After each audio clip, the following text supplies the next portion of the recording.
Department of Agriculture Regional Field Office 7 mipasiugda og training of trainers kon TOT og season-long training farmer field school on integrated crop management on corn sa lungsod sa Damanhog, probinsya sa Subo.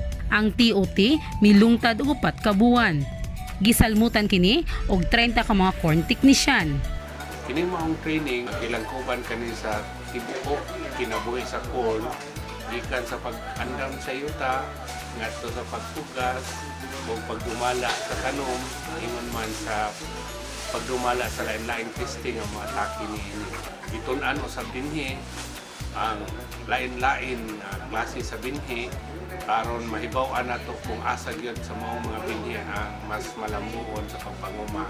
Kining maong training gihimo para ma-upgrade ang atong mga agricultural technicians nga makakaton og mga bag-ong pamaagi dumala sa mais. Mihimo sila og usa ka communal learning field alang sa ilang pagbansay-bansay.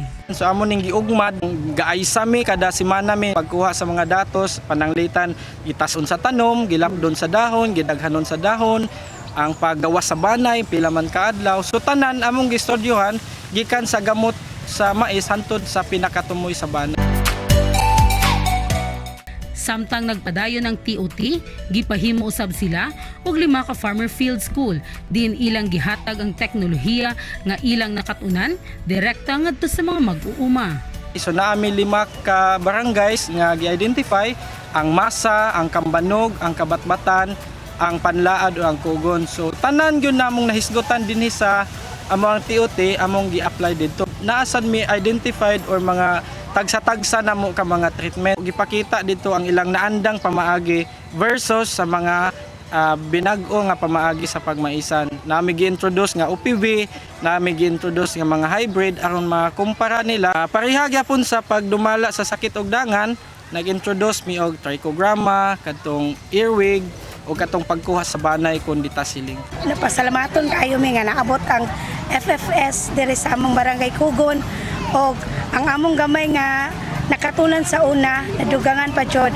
Base sa among pagbansay-bansay dito sa among lugar, planuhon jud nato ang atong pagpanguma, ang atong mga klaseng abono nga gipanggamit, ang timing sa pagpangabono, gidaghanon sa pagpangabono ug ang pamaagi sa pag-abono. Sa tanan nga nagpaluyo ni aning programaha, daghan jud kayong salamat nga sa kalayo sa among lugar, usa jud mi sa lugar nga ilahang giadto aron lang jud ilang mapaambit ang ilang mga kahibalo diri kanamo ug amo pud ning himuong sumbanan sa among pagpanguma.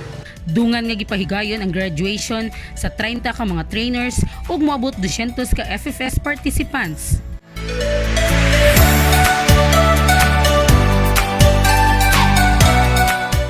Atol sa graduation, gihimo ang field tour.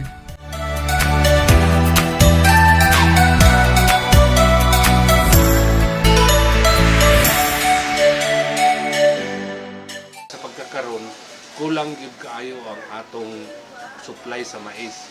Mao na nga atong gi-encourage atong mga mag-uuma nga palakdan pa nila ang pagtanom og mais unya timanon og maayo pinaagi sa paghatag nato og mga nindot nga interventions para molambo nga mo stop na unta ang atong importation sa mais.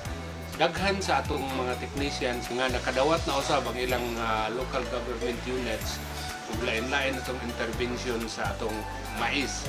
Naidaghan kayo ato nila nga nakadawat ng ilang mga LGU tractors, mga post-harvest equipment, palitan ang atong concealer, atong galingan sa mais, unya sa matagting tanom mo hatag yun ta og suporta in terms of atong mga binhi. Daghan ang misuporta sa maong kalihukan sama sa Provincial Agriculture Office sa Subo, lokal nga kagamhanan sa Damanhog ug Agriculture Office.